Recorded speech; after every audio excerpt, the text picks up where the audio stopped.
começando o Artigo 5º, um programa que leva até você temas que estão na Constituição Federal, que fazem parte do dia a dia de todos nós, cidadãos brasileiros. No programa de hoje vamos falar sobre o direito à saúde, uma garantia que aparece de maneira direta e indireta em vários artigos da Carta Magna. O artigo 1º diz que um dos fundamentos da República é a dignidade da pessoa humana. Já o artigo 5º determina que todos são iguais perante a lei, sem distinção de qualquer natureza, garantindo, entre outras coisas, a inviolabilidade do direito à vida. O artigo 6º fala sobre os direitos sociais, que incluem a saúde. E o artigo 196, que abre a seção específica sobre saúde, determina que este é um direito de todos e dever do Estado, garantido por políticas sociais e econômicas que devem reduzir o risco de doenças e promover o acesso universal e igualitário às ações e serviços. E para falar sobre o direito à saúde, temos dois convidados no estúdio do Artigo 5º. Está aqui conosco Vitor Mendonça Neiva. Ele é especialista em Direito e preside a Subcomissão de Saúde da OAB-DF. Seja bem-vindo, doutor Vitor. Falar em dignidade humana e direito à vida sem falar em saúde é impossível, não é mesmo? É impossível. Definitivamente não tem como dissociar a dignidade de vida do direito à saúde. E é fundamentalmente por isso que eu acho que a Justiça tem avançado, né, no sentido de tutelar esse direito, de intervir cada vez mais na prestação desse direito, no sentido de tentar buscar com que a vida seja atendida e respeitada. Também está aqui conosco o consultor jurídico do Ministério da Saúde, Jean Uema. Ele é professor e mestre em Direito Constitucional. Seja bem-vindo, doutor Jean. O Brasil tem avançado em termos de políticas públicas para a saúde? A saúde brasileira avançou nos últimos 21 anos com a criação do SUS, desde a Constituição Brasileira de 1988. O SUS é uma conquista do povo brasileiro e, apesar de todas as mazelas, eu acredito que o SUS contribuiu muito para a saúde no Brasil desde 1988, desde 1990 com a criação do SUS, com a lei do SUS, e desde 1988 com a Constituição Brasileira. Vamos discutir isso aqui agora. Mas o que acontece quando o Estado não oferece o tratamento necessário para a população? Quando alguém precisa, por exemplo, ser internado em UTI e não consegue. Quem não tem condições de pagar por um leito particular acaba recorrendo à Justiça para ter a vaga na rede pública ou para garantir que o Estado se responsabilize pelos custos em hospitais privados. Tauana se recupera com a ajuda da família. Depois de sofrer um acidente de carro, ela foi atendida em um hospital público de Brasília.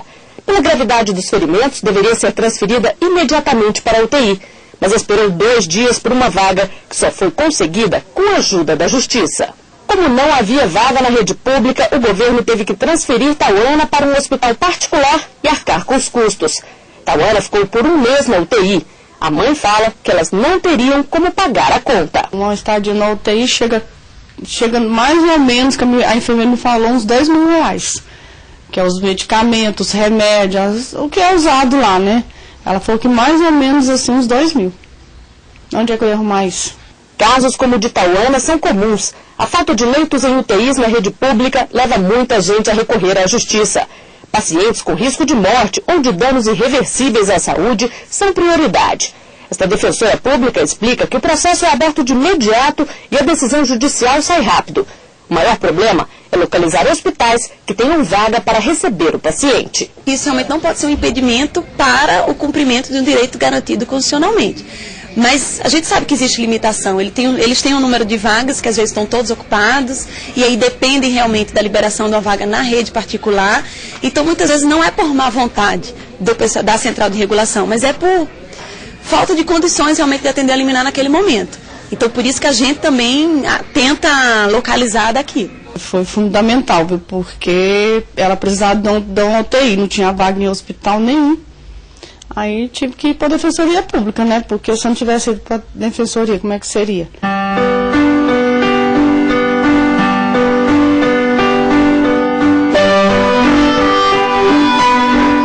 Teria sido muito mais difícil. Ajudou muito, eu estou bem melhor. Graças a Deus. Só recuperar agora, só um tempinho para ficar bem logo. Doutor Jean, a defensora conversou com a gente, ela falou inclusive que quando está procurando vaga na rede particular, muitas vezes não fala que é decisão judicial para evitar que eles digam que não tem leito disponível. Como é que funciona nesses casos? Se o hospital mentir ou se recusar a aceitar o paciente? Flávia, o SUS é um sistema único em Estado federado. Como nós sabemos, o Estado federado, os entes são autônomos, a União, os Estados e os municípios. No caso do Distrito Federal, o Distrito Federal. E esses entes têm autonomia e eles organizam o sistema de saúde no âmbito do seu território. No caso dos leitos, especificamente, esses leitos ou eles estão disponíveis na rede pública do Estado ou do Distrito Federal, ou em hospitais particulares que são contratados pelo SUS para que forneçam esses leitos. Então, nós temos um número específico de leitos em cada estado, em cada Distrito Federal. A União repassa recurso para esses entes para que eles disponibilizem esses leitos. No caso, quando há leitos disponíveis e não há internação, seja porque há uma omissão do hospital, seja porque eles estão reservando leitos além da conta para o sistema privado ao invés do público, esses hospitais podem ser descredenciados do SUS. Então, ela falou em central de regulação, a regulação justamente serve para isso, para que em um determinado local se saiba onde que estão os leitos disponíveis, quantos leitos estão sendo ocupados, tudo isso tem que ser controlado e tudo isso tem que ser observado. O hospital pode responder criminalmente também, civilmente? Entendo que sim, né? Nesse caso, assim, na melhor das hipóteses, ele responderia por omissão de socorro. Em caso de alguma consequência mais grave, né, quer dizer, o agravamento do estado de saúde ou até o falecimento, ele poderia responder, inclusive, por homicídio, né, aí, na modalidade culposa ou dolosa, dependendo das condições em que foi praticado, né, em que ela se negou a fornecer esse leite UTI com uma decisão judicial, principalmente determinando que fosse concedido.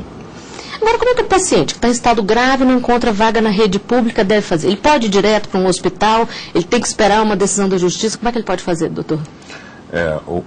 O mais indicado é que ele realmente procure a defensoria pública. Se ele for direto ao hospital, a gente sabe que inclusive a ANS veda isso, mas muitos hospitais particulares eles exigem um cheque calção para receber o paciente. Se isso acontecer e o paciente ficar sem atendimento, aí, quer dizer, a gente vai tentar buscar a responsabilização e já não pode ser que não seja mais possível salvar a vida. O ideal é que busque o hospital público e, não sendo possível, não obtendo, né, via central de regulação, o leito de UTI, que busca a defensoria pública ou algum advogado da confiança dele. É preciso ressaltar que a saúde, como você mostrou no começo do programa, é um direito de todos e o acesso é universal e igualitário. Então, independentemente da existência de vaga ou não, é preciso dizer que o Estado deve garantir assistência. Essa é uma regra constitucional, é uma regra legal e isso tem que ser observado. E o Poder Judiciário tem atuado de forma consistente nesse sentido, garantindo essa assistência à saúde quando há uma omissão ou uma falha do sistema de saúde. Obviamente que quando essa omissão ela não é possível de ser sanada, seja pela ação do Estado, propriamente através da administração direta, seja por uma intervenção do Poder Judiciário, há que ter uma responsabilização. Então, se houve efetivamente uma omissão, e aí no caso a responsabilidade é objetiva, ainda que não seja voluntária a sua omissão, não é? Ainda que não tenha sido por vontade do administrador, o Estado vai ter que responder. Nesse caso, por exemplo, se estiver internado num hospital particular e falecer, quem vai arcar com essa conta? A família tem que entrar na justiça de novo? Como é que fica o processo? Se ela foi diretamente a um hospital privado, o hospital vai cobrar a conta da família. Né? Quer dizer, a gente não tem instrumentos e eu pelo menos desconheço precedentes que autorizem que uma pessoa que procurou um hospital privado, depois que chegue a conta, que ele possa passar essa conta para o SUS. Eu desconheço precedentes dessa natureza. Então, quer dizer, a via mais segura numa situação dessa é realmente procurar a rede pública, tentar a via central de regulação e, se não tiver acesso ao UTI, buscar a defensoria. Porque na área privada ela realmente corre o risco de que ela não consiga, né, ela tem que seja cobrada por essa conta. A falta de leitos em UTI é apenas um dos problemas. Tem também os medicamentos de alto custo que as pessoas muitas vezes recorrem à justiça. Queria saber mais sobre isso. Que lista é essa? Que medicamentos que entram nessa lista? Flávia, antes é importante ressaltar um seguinte aspecto. Nós estamos falando de uma atuação do Poder Judiciário garantindo leitos, por exemplo. Há uma decisão, inclusive de um juiz do Distrito Federal, em que ele também se incomoda, porque muitas vezes a decisão judicial interfere numa lista de espera de leitos.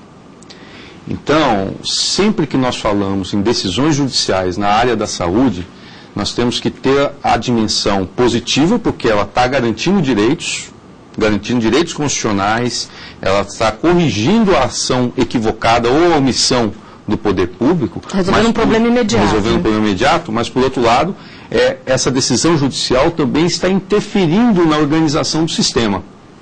Ela pode muitas vezes estar não privilegiando, mas garantindo um direito individual em detrimento de outros direitos individuais. Então, essa discussão talvez da questão judicial, da ação judicial na saúde, nós temos que discutir de forma mais ampla. Em relação aos medicamentos, é preciso dizer que o SUS tem uma lista de medicamentos. São medicamentos que são aprovados pela Anvisa em relação à sua segurança e eficácia mínimas. São medicamentos que depois passam por um processo de incorporação no SUS, passam por estudos, passam por uma comissão no âmbito do Ministério da Saúde, e aí sim esses medicamentos são disponibilizados no SUS.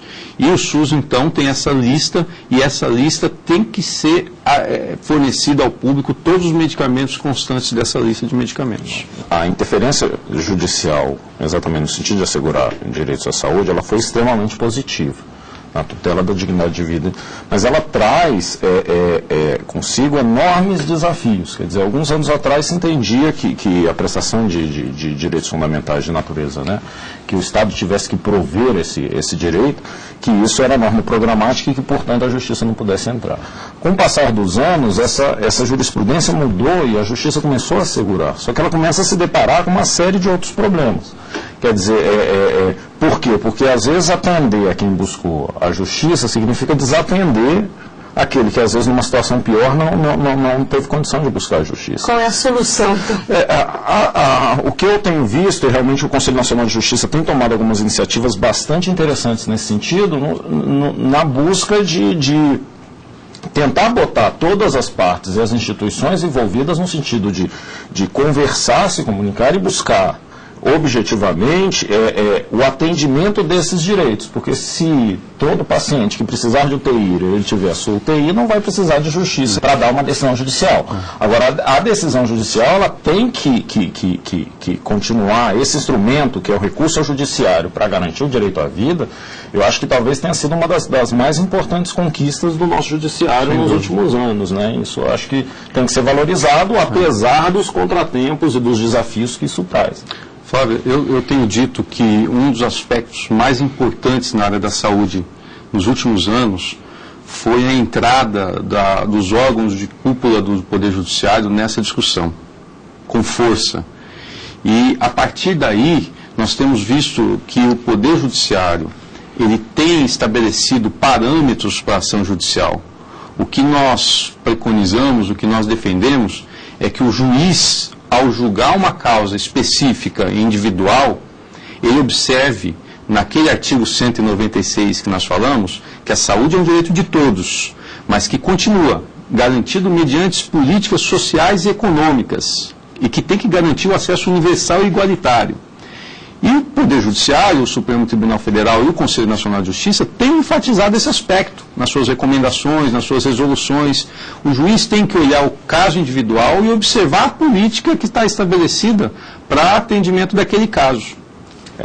Mas, assim, tendo em vista de que se a política é insatisfatória, aí, quer dizer, lá dentro, vale a decisão judicial e o gestor. E, nesse sentido, quer dizer, as decisões judiciais acabaram sendo extremamente favoráveis porque elas estimularam uma gestão mais eficiente dos recursos da saúde, porque, mal ou bem, o gestor já sabe que se ele negligenciar demais, ele vai ter um problema maior, né, e às vezes mais caro e com uma série de repercussões no sentido de ter interferências no sentido de assegurar aquilo de qualquer jeito.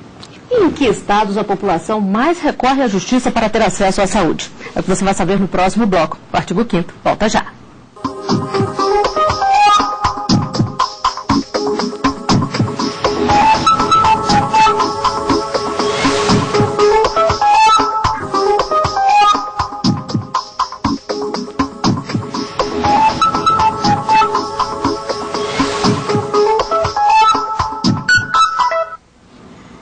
De volta com o artigo 5º. Os nossos convidados de hoje são o consultor jurídico do Ministério da Saúde, Jean Uema, e o presidente da Subcomissão de Saúde da OAB do Distrito Federal, Vitor Mendonça Neiva.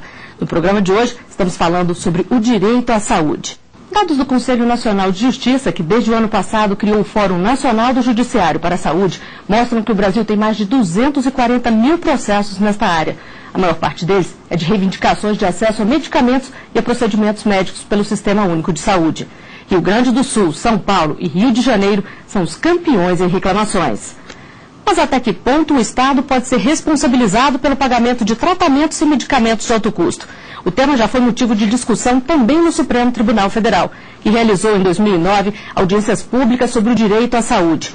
Especialistas de diversos setores da sociedade e do Executivo foram ouvidos.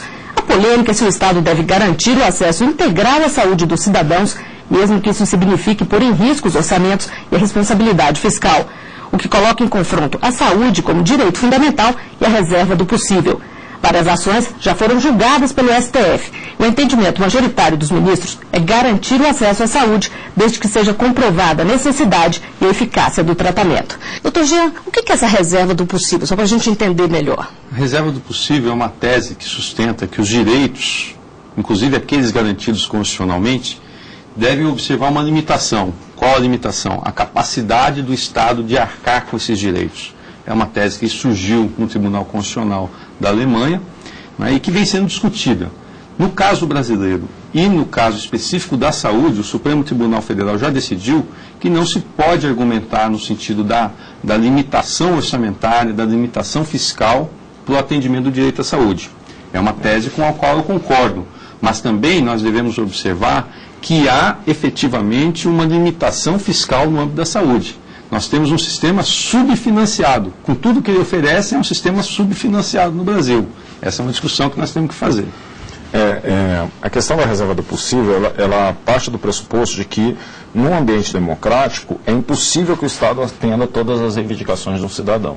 E que, por isso, quer dizer, você tem que levar em consideração que há um limite, que esse limite, né, quer dizer, o judiciário não pode ultrapassar isso.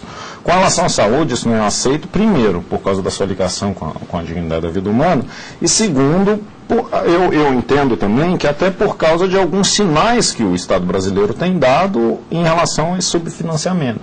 Ao mesmo tempo em que ele diz que o SUS é subfinanciado, ele não regulamenta a emenda constitucional 29, que estaria garantindo os recursos para a saúde, né, e dispensa receitas da saúde que vinham da CPMF.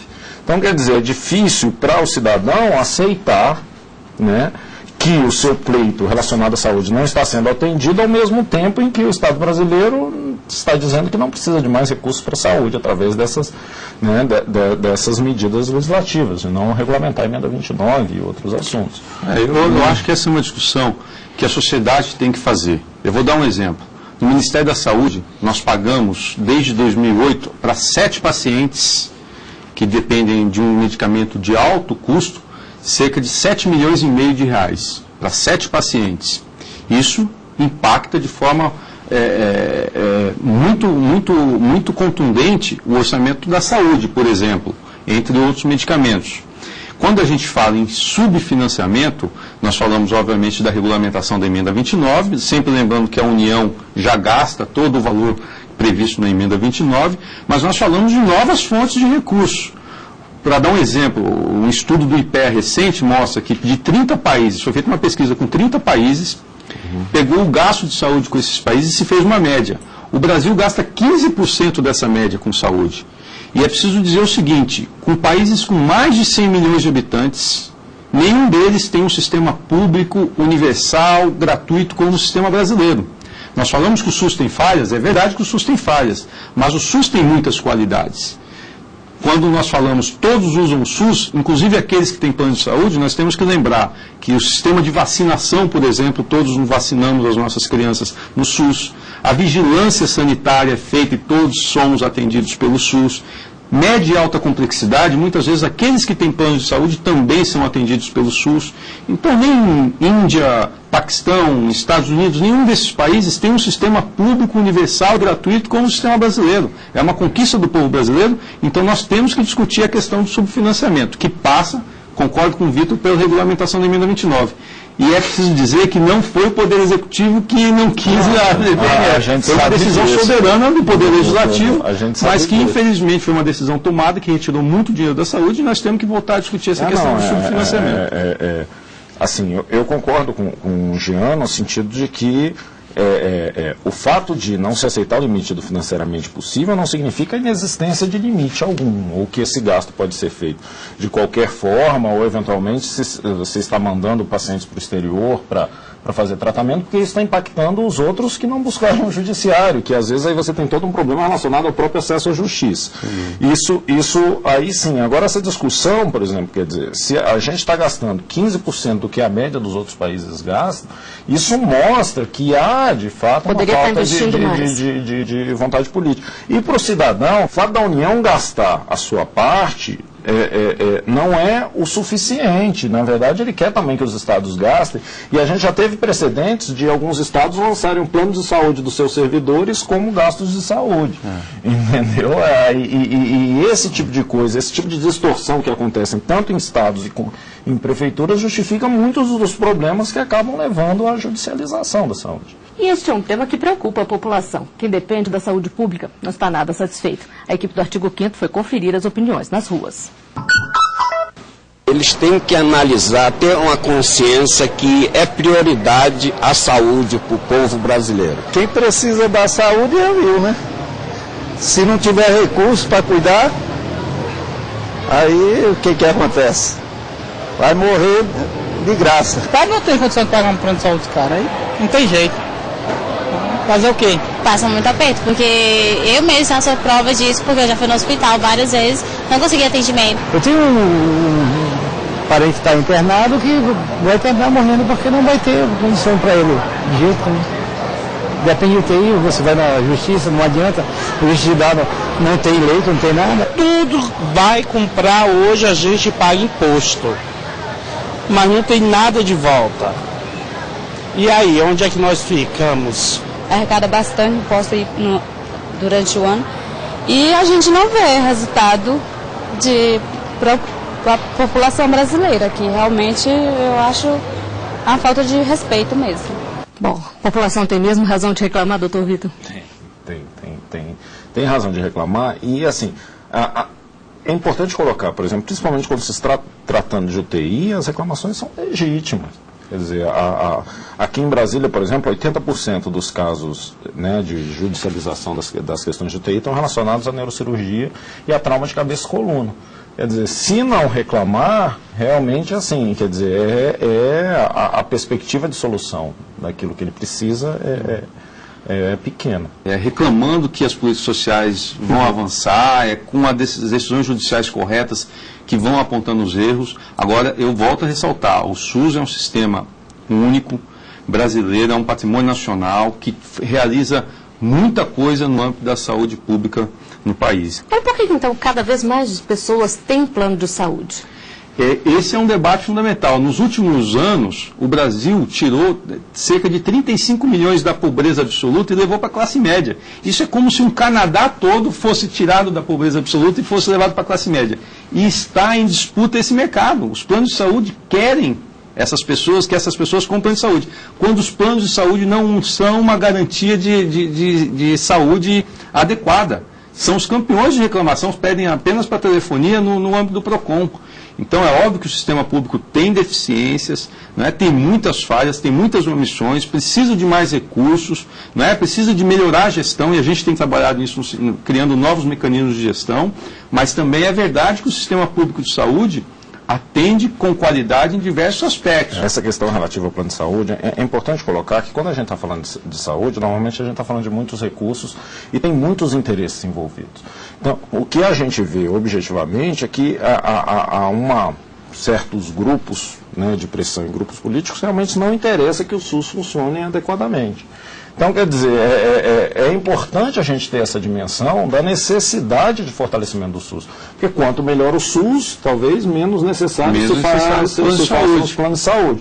Agora, quer dizer, aquilo que o cidadão, né, vamos dizer, está deixando de pagar para o SUS como emenda 29 ou através de CPMF, tem virado prestações de plano de saúde, aonde empresas estão lucrando. O senhor falou em grupos. A que grupos não interessam com o funcionamento do SUS? A gente vê que toda a estrutura de negócio relacionada à saúde privada, né, objetivamente não é tão interessante que a saúde pública funcione, porque se ela atingir um padrão satisfatório de atendimento, obviamente o mercado, os potenciais clientes da saúde privada tendem a se reduzir.